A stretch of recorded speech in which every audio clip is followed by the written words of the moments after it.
Secret Circle. Welcome to The Secret Circle with me, Dr. Luke Deckard, the podcast where I chat with authors, filmmakers, musicians, and more about the art of their craft and let you in on some of their secrets. Today's guest is author and academic Dr. Emily Garside. Emily's most recent book is Gay Aliens and Queer Folk, How Russell T Davies Changed TV. So today we are firing up the time crystals to chat about Doctor Who, Russell T Davies, and the show's queer representation. So I'm really happy to bring Emily on. Hello, Emily. Hello, thank you for having me. You're welcome. So, your new book, I've been reading it. I've really enjoyed it. I think it's one of the I don't read a lot of.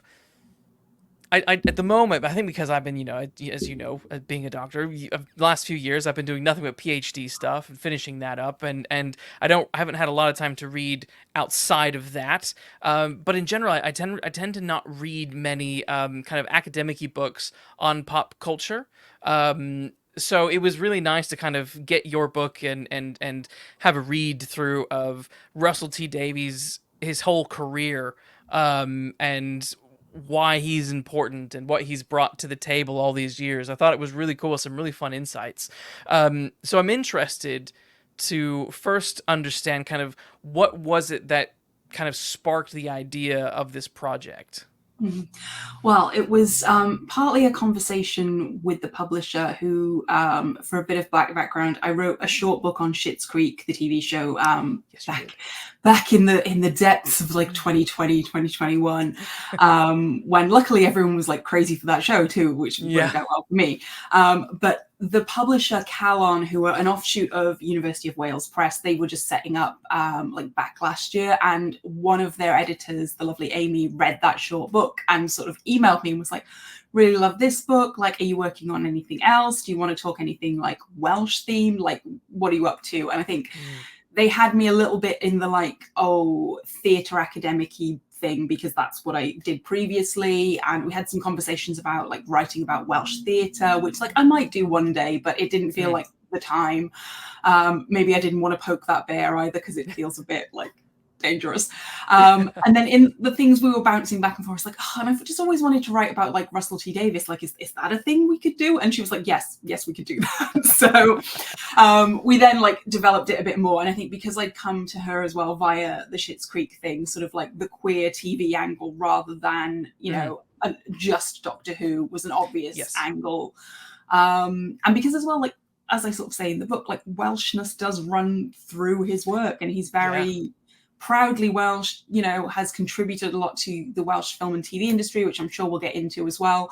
And it just seemed like a very natural progression of ideas that like the queerness of his writing is like the core of what I'm looking at, but also there's so much more you can bring in, which interestingly, again, we realized that no one has really looked at all of that in one place. You've got people like Professor Matt Hills, who does a lot on Doctor Who from an academics standpoint. Ross Garner as well does a lot on that sort of side, but nobody had really done like, let's look at all the stuff that he's done and throw it all at it and see what happens, which is a very Russell approach to things as well. Throw it all at it and see what happens. So we started working from there, and then the sort of fun twist in that tale is like we were bouncing it back and forth and like, let's do this, waiting for the contract. And the contract came through the day it was announced that he went back to Doctor Who. Okay, I was going to ask about that. Yeah, which I literally, so I'd been in like a meeting and like come out and just check my phone. It's like, oh yay, contracts arrived. Yeah, get that signed. And then opened like social media and was like inundated by all of my friends while I'd been working, going, have you seen the news? Yes. Which then resulted in me having like several panicked emails going, does this change things? Do we have to delay things? And ultimately, no, we decided actually it was probably good timing, and if we perhaps then were to release a paperback version, we could put an extra chapter in it maybe, or like, there's stuff to do with it. But it's been really then 2 years almost of every 5 minutes going like, what now, Russell? Like, what are you doing now? Yeah, Because it's yeah. just been chaos. Yes. So what was that feeling like? I mean, you're sitting here, you're doing a Russell T Davies book, the huge. There's a lot of in-depth stuff about his work with Doctor Who, and then it comes out that he's actually returning to Doctor Who. So I'm curious about, like, what was that like, but also like the feeling of him just in general coming back to Who, the you know the what's the excitement? I actually don't really know what your thoughts are on kind of recent Doctor Who, because I haven't really talked about it, and I don't really look too much on it. So then we can talk about that a little bit later. So yeah, like, what was that like? You're doing this book, he's coming back. What's all that? What's all that like? I mean, the excitement or what? Yeah, like excitement, like slight fear and trepidation. I think Yeah, of like, what does this mean? What's he going to do? yeah, And like, I think now that we're almost at it, because like obviously, you know, it's happening in like 2 weeks' time. I think yes, I have a real confidence that it's going to be what it's going to be. It's like, I think David Tennant called it Russell off the leash at one point, and I'm like, you know what, that sounds good. yeah. That sounds like it'll work. But you do have that weird moment of like, oh, it was such a moment when he was at Doctor Who, It and was, him and David Tennant leaving together. It was such like a pop culture moment. It was such yeah, a like a fandom moment, all of those things. And you do have that little hesitation of like, oh, is it right? Like, could yes, this go horribly wrong? yeah, But I think the more I've heard about it as the resulting couple of years has gone along, yeah, then we got like, obviously we got Ncuti announced as the next Doctor after, yeah, David's return in the interim. And yeah, I think all of these things progressively make you go, oh no, this feels good. It feels right. It feels yeah, exciting. And I think yeah, I love the idea of the absolutely chaotic 60th anniversary, which I'm sure it's going to be. I think it's going to be yeah, ridiculous, but in a like, I think as well, the more I think about it, you kind of want to go back to the ultimate fanboy sort of showrunner to do that moment, and yeah, that he wants to stay on after feels like that could be a nice way to steer the show in its forward direction. But I think yeah. thinking of the other sort of recent showrunners, with like no disrespect to them whatsoever, I don't think any of them quite have that same ultimate fanboy status, and I use that in a really loving way, that Russell has, Yes. that I think Yeah. will make him do whatever Russell's going to do with the 60th, that will probably polarize some people, but for me it feels right, and it feels like, oh, this will be a nice time. And like that book ending as well, of like bringing back Doctor Who, in the new Who form, that we can't really call it new Who anymore because it's been 20 years, but Yeah. that book ending Yeah. thing feels quite nice with it as well. Yes. And so I think that's interesting. And I think just he seems to be having a lovely time. And I just quite Yes. like that. For like, if you're in charge of Doctor Who, I feel like you should be having a nice time. Like, it feels Yes. like you should be enjoying yourself. So that fills me with a lot of optimism. And it's just quite nice to have him back in Cardiff working again as well. It just feels like he's come Yeah. home, which is, yeah, Yeah. really Yeah. nice. I get that. I'm kind of with you on that, actually. There's I have hesitations. I definitely have hesitations, but I want to be I hope to be like surprised, and we'll see. Yeah. We'll see. We should say, at the time of recording, the 60th hasn't happened yet. It will have happened by the time this episode comes out. So you're listening to us, beforehand. You can find us on social media and find out what we think We afterwards. actually thought. Yeah. But we'll talk a bit more about, Who a little bit later. I'm curious because, how would you describe Russell's style as a writer, because he's done so many different things. He's done a lot of kids television, but a lot of unique kids. It's not like it's like typical stuff. It's all a bit weird. Yeah. I mean, I think that's a great way to describe this. Like, he really forges actually an interesting line between the bit weird and the really domestic sort of drama, and like Yes. mashes them together quite well quite often. Yeah. So you look at any of his like purer sci-fi stuff, and that is infused with this like very everyday. So whether it's in Who, where the companions, and we see a lot of their sort of real life, as it were, their domestic life, their Mm. family, or whether it's something like Years and Years, which is like not quite sci-fi in itself, but like near future stuff, where it's like it's all through the lens of this really like domestic family life. So he does that really well. But then he just does like adding that slightly weirdness into everything. Like Yeah. nothing is, even Queer as Folk has a slightly like not quite supernatural, but like, yeah, unrealistic element at times. It's either Yeah. quite stylized. You know, you have moments where like the car floats up at the end, which like arguably, you know, lots of people didn't particularly like, but like just weird moments like that that you Yeah. kind of go, yeah, in the context, it kind of works. Like, sure. Um, and I think apart from that sort of stuff, I think his humor is a real sort of unique thing. Like you can quite strongly spot Russell's humor through things. And again, Yes. Yes. it's a slightly weird sense of humor. It's sometimes a little bit like he will push boundaries with it. And it's, even when he's writing for younger people as well, like he doesn't dumb down the humor. It's like he can do Yes. silly, but also witty at the same time. Yeah. So you can have like a big, silly, like alien creature or whatever it might be. And then you can also have some really like cutting, witty dialogue and things. And I think that's a real strength of his as well. But yeah, it's that weird mix of the very ordinary with the very weird he does quite well. And I don't know anyone else who does it quite the same way as he does either. Yeah, yeah. Because it's interesting, as I said a minute ago, that he does a lot of his a lot of early stuff was kids television. How do you think him having such a his early career being rooted in children's television, how do you think that shaped him as a writer? I think there's a couple of things in it, which is it's both the almost the rules of it and the breaking the rules of like regular television at the same time. Because I think particularly when he was writing, like the late 80s, early 90s, particularly unhinged time for children's TV, I think, especially in the UK. And so it's almost like they were like playing in a weird playground over there, literally writing kids' TV, where you've got a bit more free reign, both in terms of like the dramatic structure of a TV show for kids doesn't necessarily always adhere to like the hard and fast rules of like a 45-minute drama or an hour-long drama you get for adults. Because, and also because you're writing for kids, you can do the weird stuff. You can have the weird random monster come out of the blue, even if it makes no dramatic sense, because the kids just be like, yeah, monster.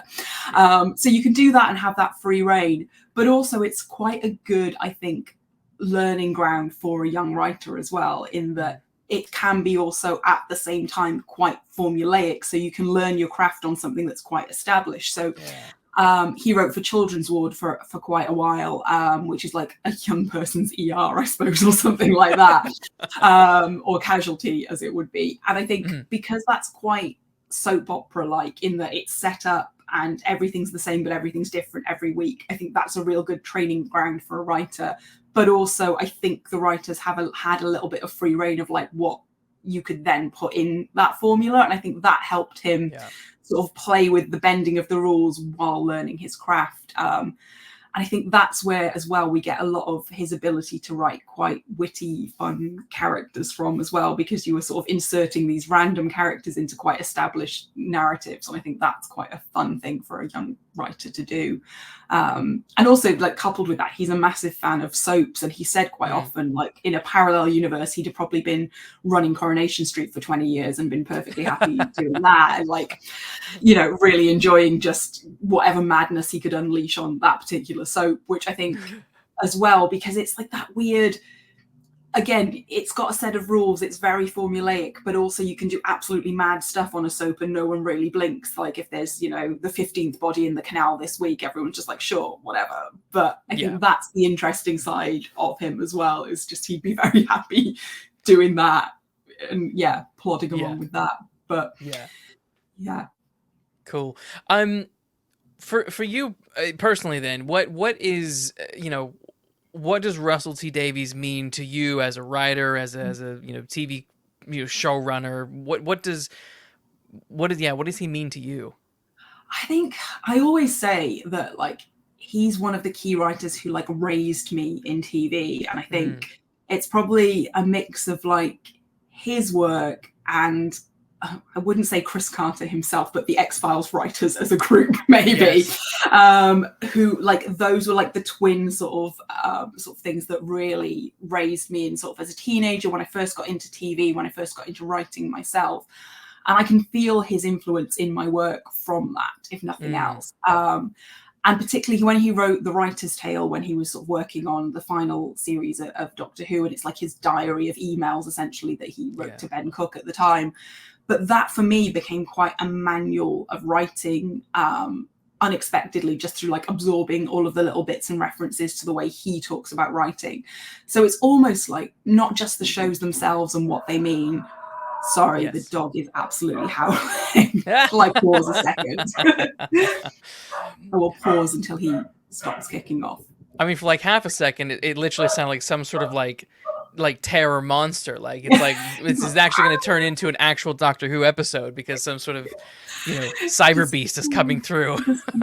I mean, it is Cardiff, like that. Yeah, he's not even Exactly. my dog. We're dog sitting him, but he likes to shout when someone has rung the doorbell 3 times this evening, which never happens. Oh. Like, God, like, yes. Okay, right. He's stopped now. He will have stopped. Sorry about that. Shall I start again on? Yeah. Carry on. So yeah, I think there's that, and it's the idea as well of, I think I'm the right age where he was one of the first writers who wrote queer characters that I saw, at least. Like, not to say that there weren't others, but obviously Queer as Folk massively kicked down the door in the UK in terms of queer representation. And even though I was a little bit too young to have seen it live, especially given it was like terrestrial TV back then, and you had to have literally age that when it was like out on DVD, it was in like sort of, my sphere of sort of knowledge and stuff, and I sort of picked up on that, and then sort of slowly started realizing, oh, this guy who wrote Queer as Folk, he's written other things like Bob and Rose, which came shortly after, and like slowly seeing these sort of mostly gay men, but also, he writes a good lesbian, does Russell occasionally. So like lots of sort of queer characters, and he was one of the first, if not the first writer that I was aware of doing that. And I think that's a really sort of formative thing, particularly when we're thinking about the late 90s, early 2000s, when you really were struggling to see any kind of representation. Yeah. And I think knowing there was this, and particularly a British writer, because again, I think I was very much raised on American TV in terms of the things that I latched onto, again. Yes. Being a sci-fi nerd, it was Star Trek, The X-Files, all of that kind of big American drama coming over, because we didn't have that much in Britain in that genre either at the time. And then kind of having this guy who then went to do Doctor Who and being like, oh, this is the guy who's been writing all these cool queer characters, these other like cool dramas that I like. Oh, now like he's in charge of Doctor Who, and like then Doctor Who kind of exploded and was, a massive thing. And I think that combination of things of like, it's almost like he's always been there as well, which is a really, quite comforting thing for a writer to have in TV as well. That we don't see many people who work that consistently either. And I think that's an important element of his work as well. Yeah, I agree. So then what do you think makes him such an important figure in British television? I think first of all, just like pure, like I just said, pure persistence of like not going away in some ways. Yep. Like I think some TV networks, might have tried at different points to get rid of him. Channel 4 seem resigned to the fact that they can't get rid of him now for like certain dramas. He's just going to come back. Yeah. But I think that sheer, tenacity of not just someone who's managed to keep working and keep producing sort of high caliber drama, but also who hasn't back down on any of that. I think it would have been very easy, particularly post Doctor Who the first time, for him to take quite a cushy job somewhere. He could have gone and done Coronation Street then, and he kind of had his pick at that point, but he kind of came back and went, no, I'm going to get It's a Sin made. I'm going to use the sort of clout that I've got to do this important thing, if we want to put it that way. Or he's going to do something like Nolly, which is like quite obscure really in the subject matter. It's a very lovely drama, and it just won a Welsh BAFTA and stuff, but it's kind of like, it doesn't feel like the sort of thing that studios are clamoring for, shall we say, but he's kind of gone, no, I want to tell this story, so, and it feels important to me and a few other people, so I'm going to do that. And I kind of like that he's seeming to do that like balance now as well of, yes, I will go back to Doctor Who, I will run that, I will take the BBC money and the Disney money as it now is and like do the big thing, but that it feels like he's sort of using that to maneuver and kind of go, yes, but I'm going to do this. And of course he's producing now as well, like he produced Three Little Birds for Lenny Henry that was sort of his family story. And I think, again, someone who sort of is recognizing that they can use that influence across not just his own work, but other people's work. But I think for me, particularly, that he, yes, is using sort of where he's got himself to tell stories like It's a Sin. And I think he will continue to do that, because, I mean, he talks quite often as well about the fact that, you know, as a gay man, it's inescapable to tell stories about gay experience, because it's just in him to, like, you know, want to do that. But that also wanting to do things like that, like tell bits of history, feels like something he should be doing now. And I think we haven't got many other people who have the sort of status to do that single-handedly. And that he's able to do that, and doing that is a real influence, I think. And if it's also, you know, just thinking about what I was just saying about him producing the Lenny Henry thing, not that Lenny Henry is without clout himself, but if someone can use their influence to uplift other stories like that feel like they need telling, that feels like a really important thing. As well as bringing various Doctor Who monsters to Cardiff constantly. Exactly. It's kind of leading on from something you mentioned about how him having, Russell T Davies having the clout to do stuff and taking that Disney money and stuff like that. And I will say one of my big concerns, which we're not fully getting into Doctor Who yet, but still one of my big concerns about this new Who, like how many news will that Doctor Who have? new Who.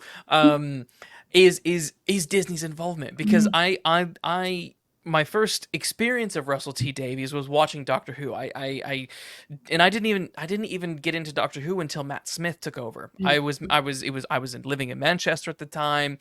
Went over to a friend's house, watched the first episode of Matt Smith, loved it, and thought, I'm going to go back and watch what I can. And because I knew about Doctor Who, I knew Tom Baker was the Doctor. I knew about it vaguely.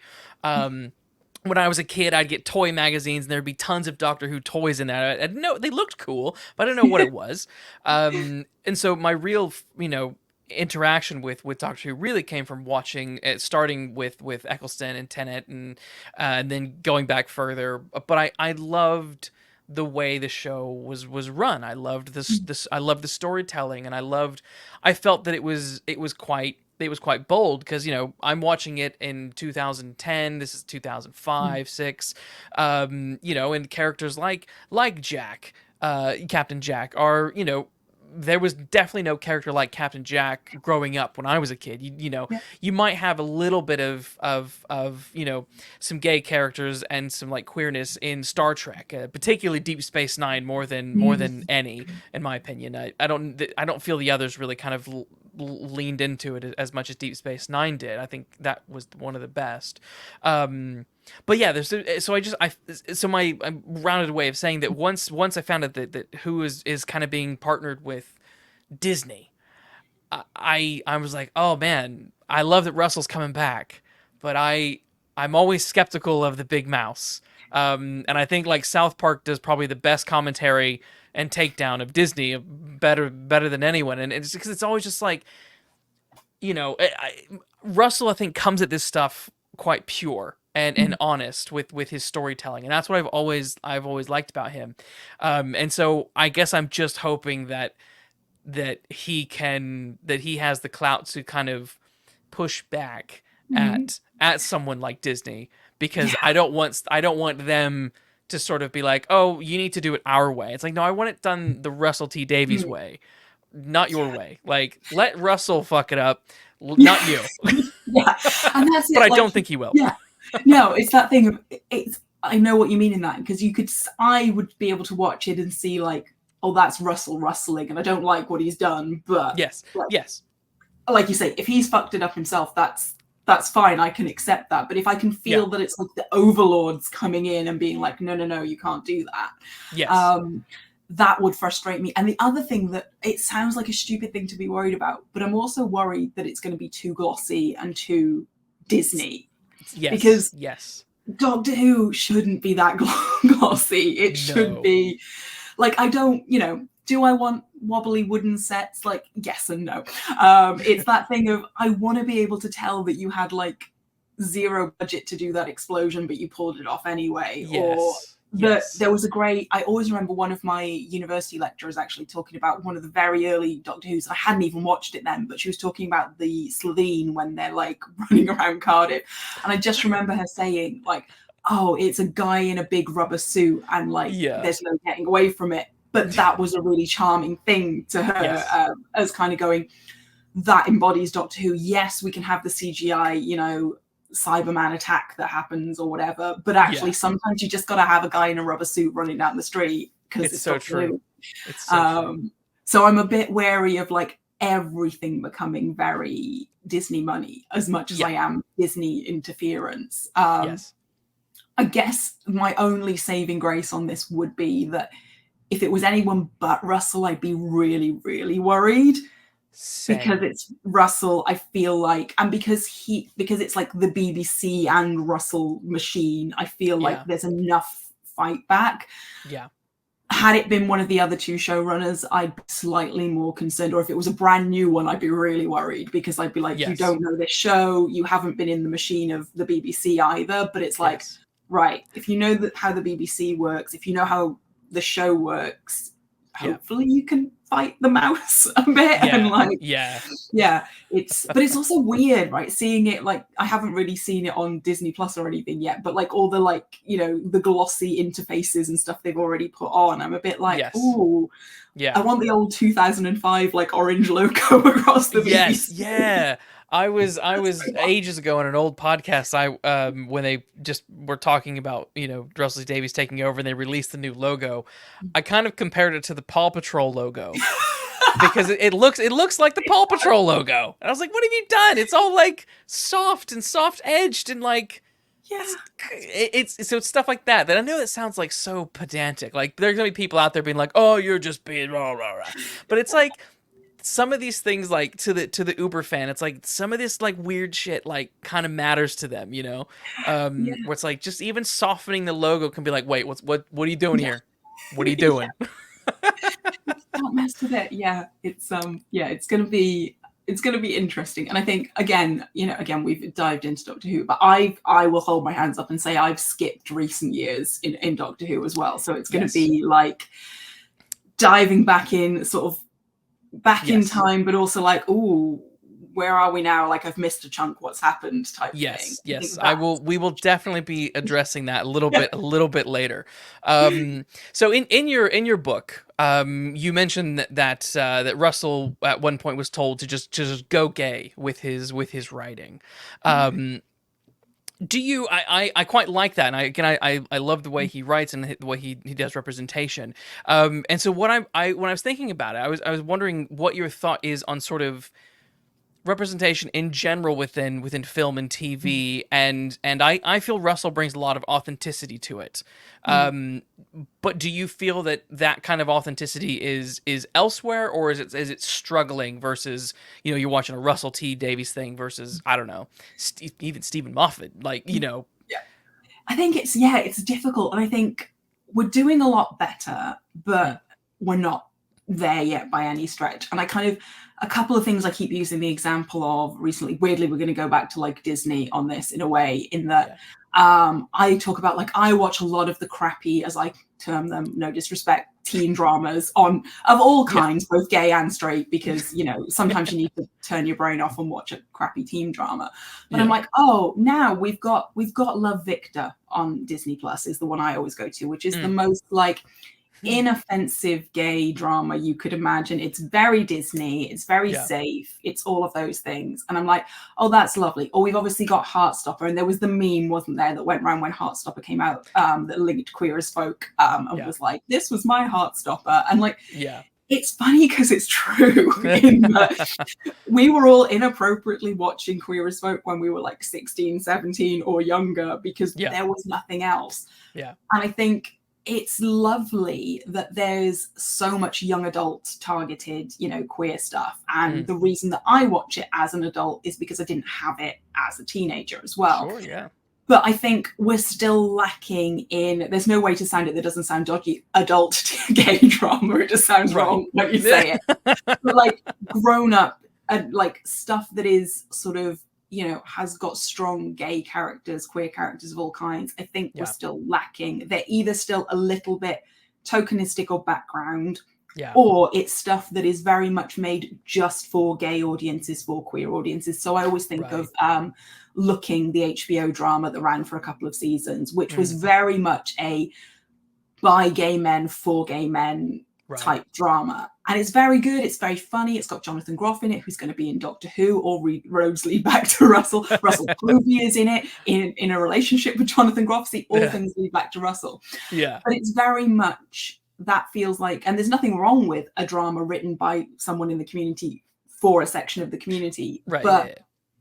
that's not going to break out of the box. That's not going to be, the kind of thing that, your family sits down and watches. The thing your family sits down and watches is probably like Downton Abbey with the gay butler type thing. Yeah. It's that kind of thing. And I don't think we've got enough that falls between those, because I very much like that there's things like The American Queer as Folk, which obviously ran for many, many more years, or like The L Word and things like that, you need things that are for the community. Definitely. But I think there's a middle ground to be had where it's stuff like, It's a Sin had a much broader appeal than I thought it was ever going to have in terms of the people I heard of watching it. Or things like the way that Russell did Years and Years with Russell Tovey's character, where he was a central part of the plot. He was a gay man. The fact that he was gay was part of the plot, but wasn't his whole story. And that nice balance there, which I think that's the kind of thing we're lacking in sort of more mainstream drama. Again, sci-fi is increasingly doing better with it, I think. And I think, again, the lead of, you mentioned DS9, which absolutely was a brilliant forerunner. Funny story, when we were editing the book, Abby, my editor, is a big Star Trek nerd, and we would constantly be like, how many times can we reference like DS9? I did notice Deep Space Nine references, like, yes, Deep Space Nine times now. But she'd keep like, again, I'd mention something, she'd be like, oh, that reminds me of something in Star Trek, and we'd be sort of cross-referencing like, what was the last Star Trek reference we made? But which worked for me, because again, I wasn't as massively into DS9 as she was, so I couldn't remember it all, but I was still broadly very much as a Star Trek person, so it's like things like that. And I think, again, a lot of more contemporary sci-fi, leaving behind the stuff that was like maybe in the early 2000s, is doing better at having queer characters integrated into their storylines, which is great. But I think that's sort of like more just mainstream drama that you might just turn on because it pops up on like your home screen or whatever. Just having queer characters having their narratives in it is something we still lack. And I think even Russell struggles with being able to write, because I feel like he ends up writing either a very gay thing or something where he integrates somewhat gay characters really well, but it's not, that balance is really tricky to get, I think. And yet, or you get the other extreme, which is, the teen, very wholesome, sweet dramas, which absolutely have their place, but there's only so many you can watch in your lifetime without losing your mind. It's very true. It's very true. Yeah, because you talking reminded me of, I don't know if you've watched any of Star Trek Picard at all. Little bits, and it was a show that, like, the first 2 seasons, I think, are just terrible. They're really, really bad. But series 3, new showrunner came on, Terry Matalas, he knocked out of the park. I'm really on board with that. People were really angry with him, though. Some people, so we're frustrated, because in the first 2 seasons, they sort of established a romance between Seven of Nine and this other character named Raffi. The relationship, in my opinion, didn't feel authentic. It felt kind of weirdly forced, and also one of the, like, they were both just very angry women. Like, it was like this, you're not doing any favors, guys. Like, you've made this one an alcoholic who's abandoned her family and doesn't talk to her kid, and then you've got Seven of Nine, who's like this rebel rogue murderous lady now, and then it was just sort of like, why did you have to, like, if you want to do the representation, great, but why, like, this is just, is this what you can think of? Exactly. It's like, come on. Come on. I wish I could not find it when I was writing the book, and I've not been able to find it since, but there's an old quote from Russell that's like buried deep in my brain, that was him talking about, he just wants to write a detective who comes home, puts his keys on the table, and kisses his partner, who happens to be a man, and that's the last conversation we have about it. That's just part of it. And it was paraphrasing, but it was him kind of going, that's when I know, when I'm just writing those characters all the time, that we've reached that real parity of representation in that. Yes. And they're just not like, and again, they're not like an angry gay man, a damaged gay man. They're just like, he's a detective who happens to have like a male partner or whatever it might be. Yeah. Or we're not doing something like that where it's like, oh, we've done it, but like, did you have to do it with those characters in that way? Because it's now it's just awkward and weird and it's messy and exactly. Like, why are we doing this? You've said that does make me think of a book called Death on the Pier by Jamie West, which is, it's a 1930s kind of golden agey detective novel. Recently came out, but it sort of does what you were saying Russell wants to do. The protagonist is a gay man, but it's not. It's just sort of there. It's not. It's there's no like big deal. It's just who he is. So great. we're getting there. Yeah, but it's great. Weirdly, I went in the depths of lockdown. I was doing like a writing course, just like fiction writing course with some other people, and we all had to read each other's books. And one of the books in that, similarly, Gillian, who's on that course with me, wrote a wonderful character, and it took a couple of chapters for it to sort of unravel that he was gay, but that was absolutely nothing to do with the plot, because this plot was this very grisly like murder plot, and that was her main thrust of it. But bubbling along in the background, it's just, and the main detective guy happens to be gay, and like she didn't make a big deal out of it whatsoever, because she was more concerned with the grisly murders, quite frankly. But it's like, that's great, because it's not an issue, it just is. And I think, we mentioned Captain Jack earlier, and I think that was the real revelation of Captain Jack. And he's just there existing, being Captain Jack and doing what Captain Jack does. But nobody, like, when they make fun of him, it's because he's being ridiculous, not because he's, sleeping with men or whatever it is. It's just like, it's that.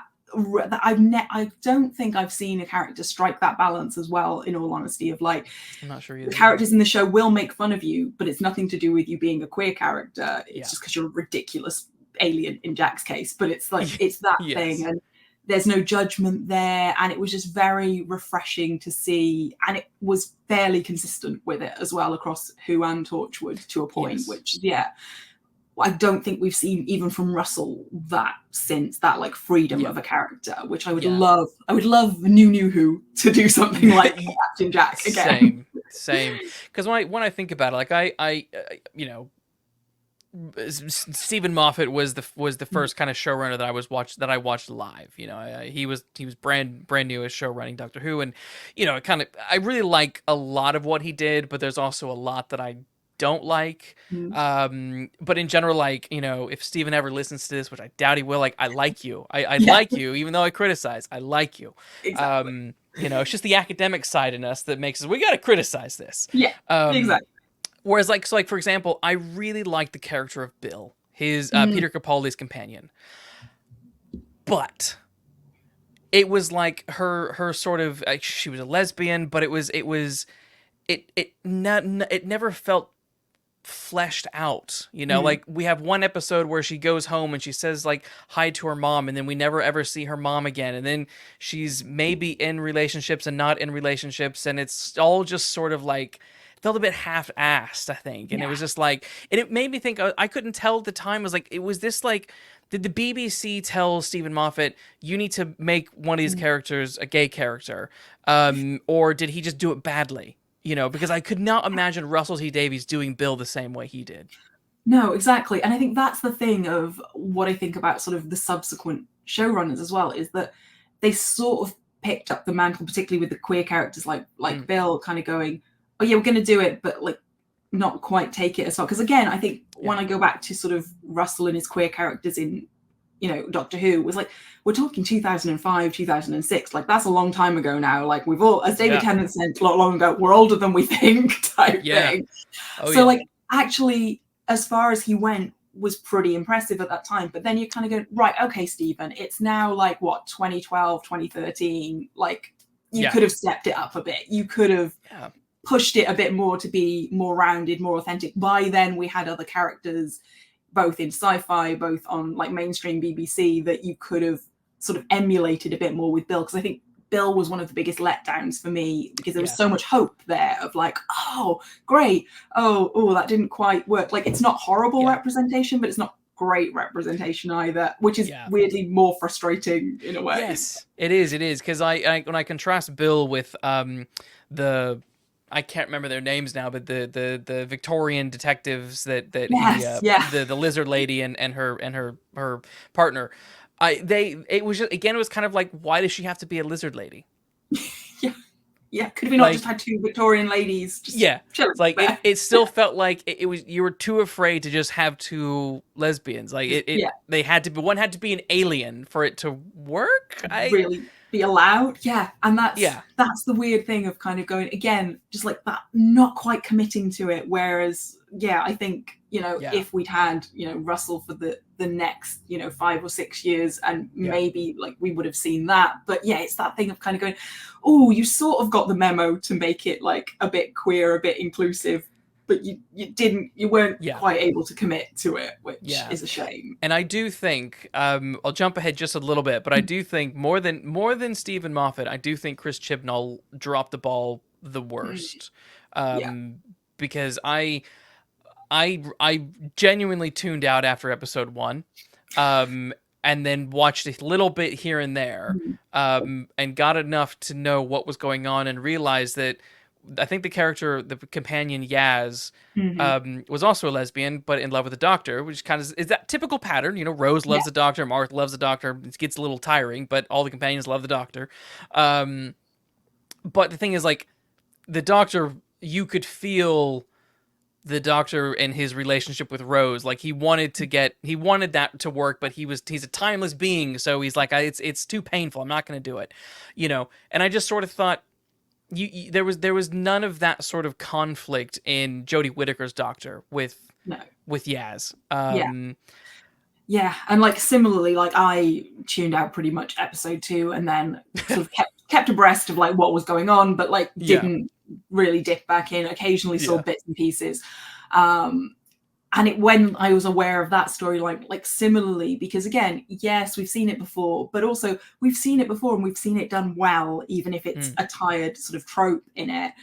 And I just, I feel like Jodie was done dirty by the writing repeatedly, but that was one of the particular times where it's like, you just didn't give her what that could have been to work with. And again, I can't remember the name of the actress who plays Yaz, unfortunately, but again, you've done that young actress a disservice actually with your writing as well, because that's a storyline she's going to be remembered for, rather than whatever else she could have been doing on Who, which is a real shame. And it's that frustrating thing of, it was now that was 2021, 2022 that was happening. Something There's like no that, excuse for like not leaning into that narrative and letting it be what it could be. Exactly, yeah. And equally, even if I did see a rehash of like the Doctor and Rose on the beach, but with those characters, like I'd have been less mad at that than I would the cop out completely. Because that's just a bit of lazy like storytelling rather than completely copping out of committing to that, which is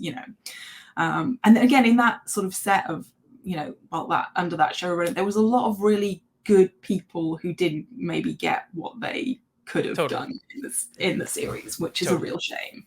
But it's complicated stuff. Now, kind of because we're on this topic now, we kind of dive. We've been talking Who for a while, but we're gonna keep doing it.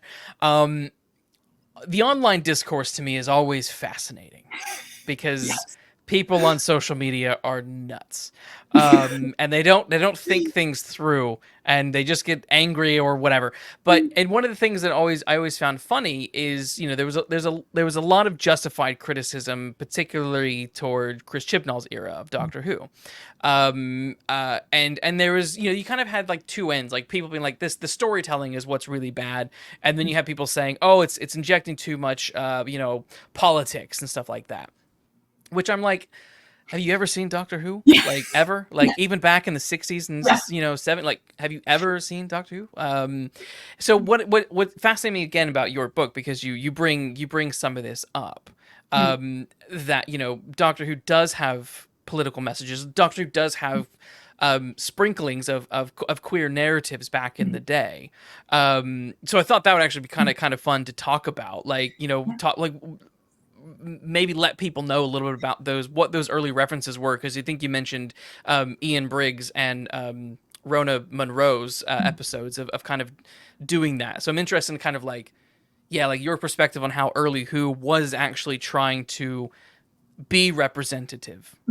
Yeah, and I think definitely was, in the sense of just the broader politics, like we say, of just, you know, there's always been those sprinklings, those nods, or those really like not even subtle nods to sort of broader politics and things. But there's also been like, yeah, that tolerance, acceptance, and the kind of, because you are basically like running around with this like however many 100-year-old alien he is at different points, it sort of automatically skews the perspective, because you're there immediately going, why would this guy, given that they were a guy up until that point, adhere to 1970s, 60s, whatever it is, 80s principles of Earth? And why would he not think it was weird that we only, you know, pair off male and female, or we only, you know, do this or that? And I think that's always been quite innately in like the beauty of it.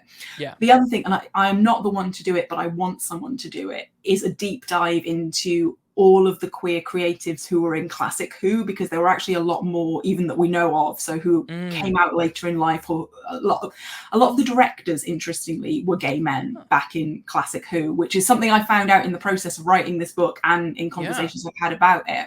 Because again, classic Who is not my area of expertise, I hold my hands up and say, but there were a lot of gay male directors earlier on, and with that I'm also going, there were bound to have been like writers and other creatives who were gay. And I would love, I don't know how anyone would do it, but I would love just like some kind of deep dive on that, just partly to just shut up the people who are like, oh, it's super woke because Russell's involved because he's gay. It's like, well, here are a bunch of gay people, queer people who were involved in the 60s. But I think as well, just that notion of doing this very weird, let's face it, very weird BBC show. Yes.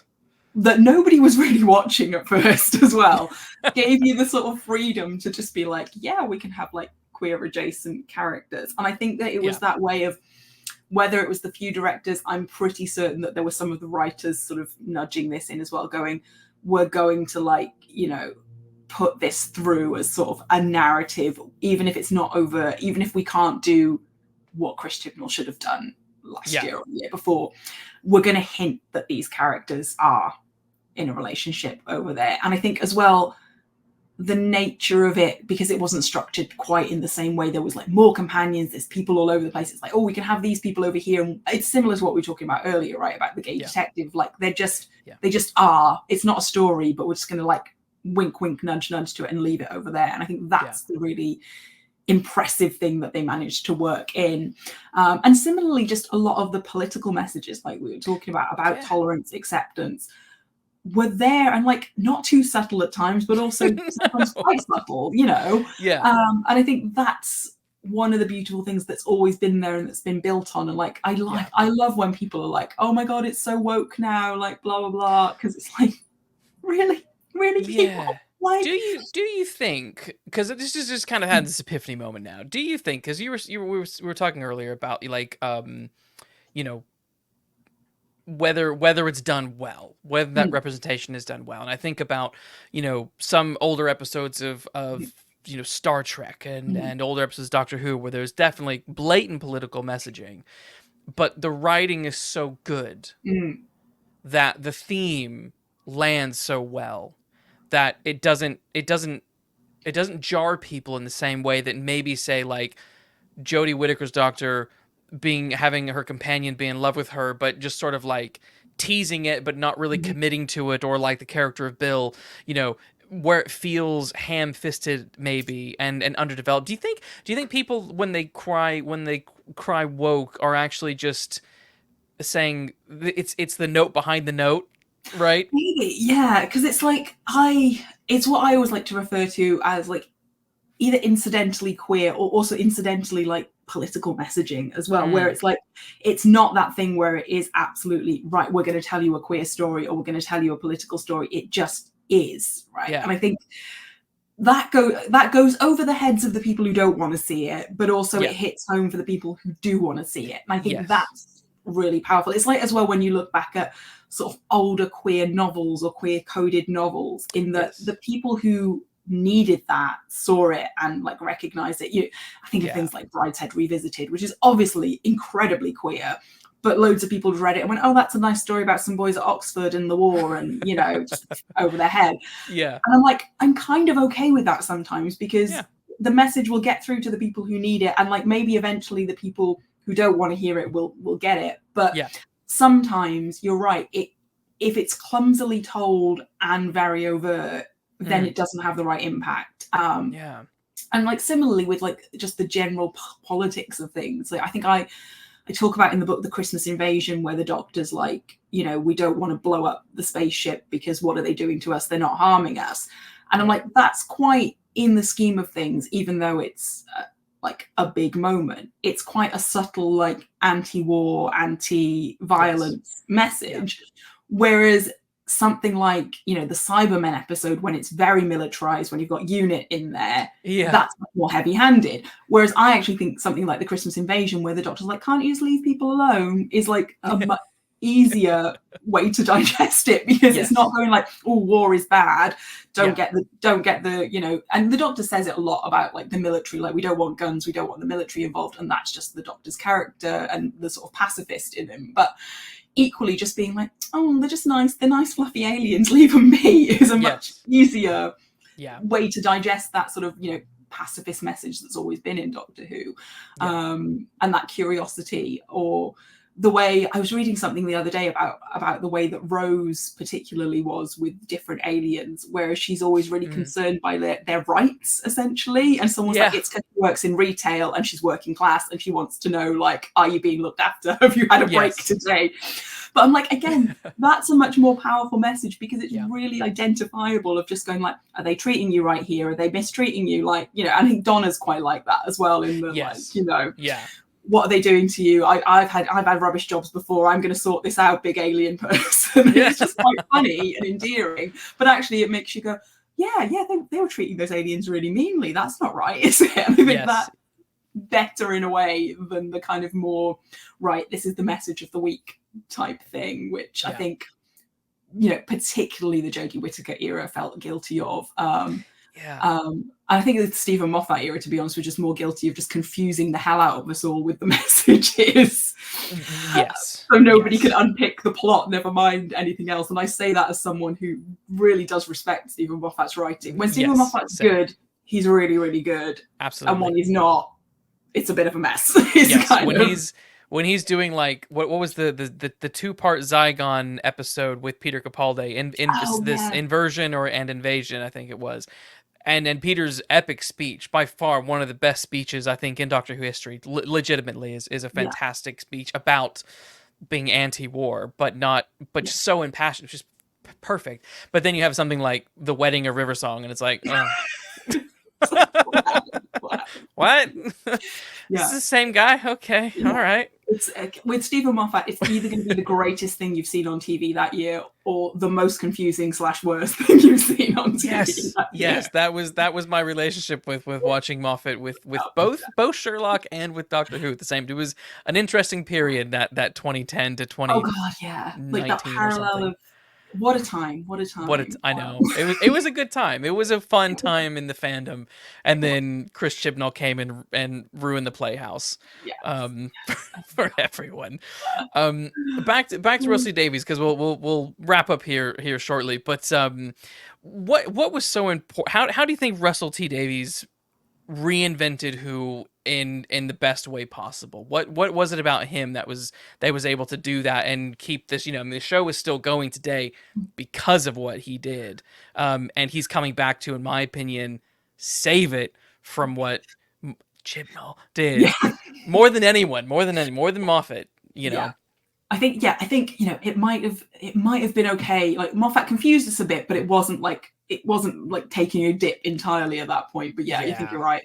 I think he's able to be that sort of fanboy in a good way, and he can cherry pick the best of it.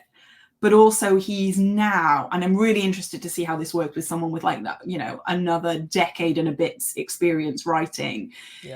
he's very, like, he's honed his craft and he's done that very well. And I think, you know, Russell's had some misses over the years, as which he would admit as well. But he's, I think, now at a point in his career where he's self-aware enough. He knows what works. He knows what his strengths are in the writing. So he's going to lean into that. But he also knows what works in Doctor Who. And I think he's very polite about it and very respectful. But I think he's also seen what hasn't worked in the intervening years. And I think that is what he will sort of bring. And even just things like he's going, oh, we're going to give the Daleks a rest for a bit. Like, he won't do it for too long. But it's like that thing of kind of going, no, we've seen enough of those. Right, we're going to do something else. What? And he's also talking about what classic monsters haven't we seen? What can we bring back? So he's about the fun of Doctor Who as well, which I have massively missed. And I think he said recently in a talk I was at with him, he was talking about bringing the joy back to Doctor Who. And I'm like, that's lovely, because the 60th aside, which will be what it will be, I think the absolute daftness of Doctor Who and the Britishness of that ridiculousness was very embedded in particularly his first 2 seasons of New Who. And I think, you know, I'm always, and this is like a bit of a tangent, but like, I am always sad that we only got 1 season of Chris Eccleston, because he can be so funny and so silly when he wants to be. And it's such a contrast to his very dour demeanor. But when he's being really daft and leaning into that, it's an absolute joy. So I kind of, there's that thing. And I think, he knows the formula for what makes Doctor Who Doctor Who. And I think giving him that with another 15 years writing experience, with the BBC now confident in both him and Doctor Who, is a huge thing. Because I think seasons 1 and 2, particularly of his sort of original run, you were still fighting the machine going, are they going to cancel us next week? Is this going to happen? You know, they're not going to cancel him in the next 3 or 4 years. Like, it's that safety now of kind of going, what does it now look like now that you can absolutely run with it? That's quite exciting. And what does it look like having almost, not just even from the previous showrunners, but learnt your lessons while you wrote it previously? I think that's really interesting. And the other thing that's just a fun add-on to this that I'm excited for is obviously a whole new generation of other creatives have now like graduated into TV, essentially, who originally were watching Doctor Who probably when they were in uni or teenagers and stuff. Who've now grown up in their industry with Doctor Who. And I just feel like that gives you a lot of very passionate people about the show, potentially. And I think hopefully with both him and everyone else involved, they will have recruited a team who are just very invested in making Doctor Who the most Doctor Who-y thing it can be. I would imagine they did. Yeah, and I think that's fun. And I think also, to go loop back around to sort of the queer narratives, I think it's now at a point where it's very free to do what you want to do queerness-wise in Doctor Who. And we've seen that in the casting already and some of the hints of that. But I just think it's going to feel a lot less constrained than the first time around for Russell. And I think as much as that wasn't particularly constrained, I think he's just going to be able to be a lot more open with, you know, those narratives, which feels like a new evolution of things and an exciting one. So I'm intrigued to see what he does. I think probably the 60th is going to be sort of fan service to himself in a way, in a weird way. Well, given that Doctor and Donna are back. Like, that, I think it's almost like you've been given 3 episodes to fully mess around and do what you want to do for you and what you think the inner, you know, fans want. And then I think it'll settle into, right, this is the new direction we're going in now. This is like, you know, and a Christmas special for the first time in 6 years. I'm just excited to have a Christmas special back. I know. I was revisiting some Doctor Who and I was watching The Next Doctor. And I was just like, oh, I love Doctor Who at Christmas. I don't care about Doctor Who on New Year's. I love Doctor Who at Christmas. I don't care if you celebrate Christmas or not, or how you celebrate Christmas. I love Doctor Who at Christmas. Like, it's great. It just feels that, like, the proper Christmas specials just feel Christmassy, and it's just, and again, it doesn't matter if you are a person who celebrates Christmas or not. It's just like it's the seasonal, like, you know, it's our Hallmark movies. That's what it is. Exactly. Oh my God. Exactly. Yeah. I'm cautiously optimistic. So again, by the time this episode comes out, we will the 60th will have been I think I think those 3 episodes will have been out, and I think we'll be right before the Christmas special actually. Yeah. So we're gonna be in that period when this episode airs, and I do think that I'm the caution is do we need to go back to David Tennant and Donna? Though I'm excited, though Yeah. I'm like, if it does feel like it's a bit of we're just gonna hit a reset. We're gonna pretend Matt Smith, Peter Capaldi, and Jodie didn't happen. We're going, it has a weird kind of vibe like that, but I do not believe for 1 second that Russell's going to, ignore those doctors. It just has a weird.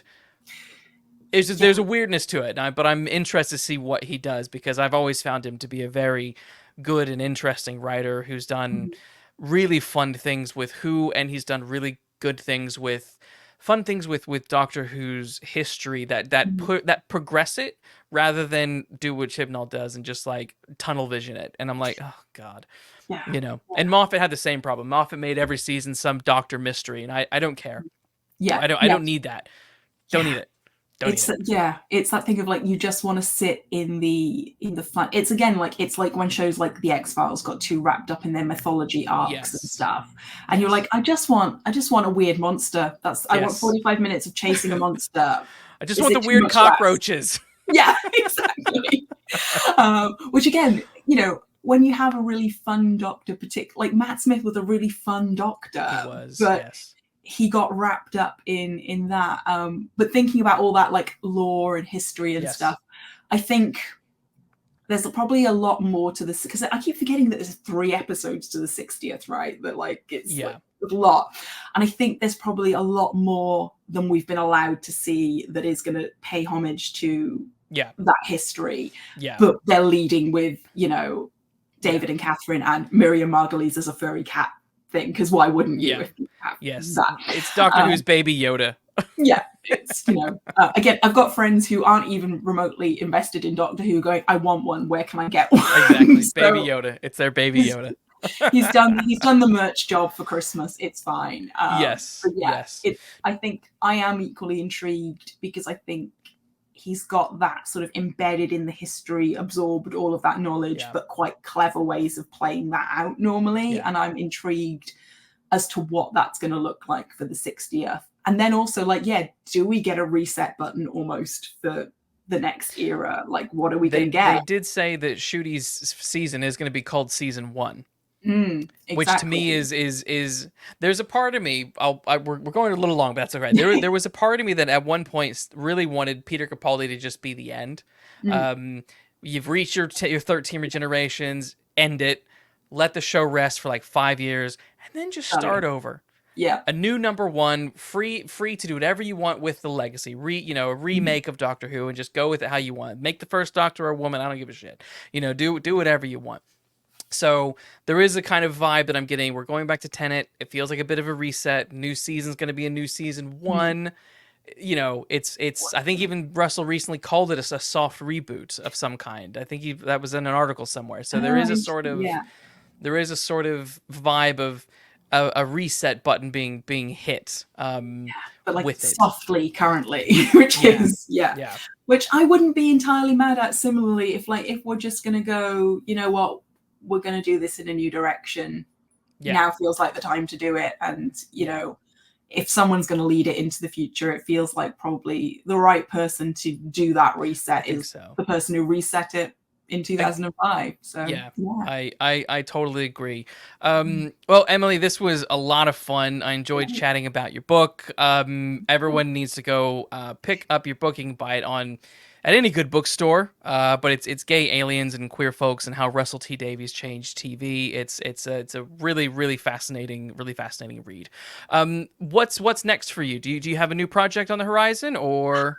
Yeah, I've got a couple that I'm working on or that are in progress. So with the same publisher, I'm working on a book about we're calling it Queer Icons of Wales currently. So it's a really fun book in that I just get to write about cool queer people who've come from Wales, both really historically and up to like various footballers who I knew nothing about before writing the book Cool. because I don't know anything about sport. So yeah, that's like what I'm working on there. And then I've got a longer book on Schitt's Creek coming out in the new year, which is just basically, I had so much research from the small book that I begged someone else to publish the rest of it, and it worked. Awesome. So yeah, exciting times ahead, hopefully, and much more talking about Doctor Who in my future, I'm sure. Oh, yes. And if people want to find you on social media, where can they do that? Yeah, I am on every platform, basically under my name. So Emily Garside or Emmy Garside, one of the two. And yeah, you will find me somewhere, no doubt, under that. Fantastic. And for everyone who's listening or watching on YouTube or listening on Spotify or Apple, there will be links to Emily's books. You can go down there, click that link, and go buy it and things like that. So, yeah, this was a lot of fun, and hopefully we can reconvene after this big 60th, and maybe after Shooty's first season, and see kind of, you know, when you're writing your new chapters for, you know, the second edition of the book, we can kind of dive in to see how did Russell do, and you know, Russell, if you want to come on and chat with us. Come chat. You know, call me. Yeah. I did see him at the writers strike protesty thing and at Leicester Square. I went to that in the summer, and I saw him and I was like, I really want to go say hi, but I was too nervous, so I didn't. Damn. But you know, the invitation's there, Russell, if you want to come and chat Doctor Who next time. There you go. There we go. Cool. This was a lot of fun. Everyone, thanks for listening, and I will I'll see you next week. Have a good one. Adios. The Secret Circle.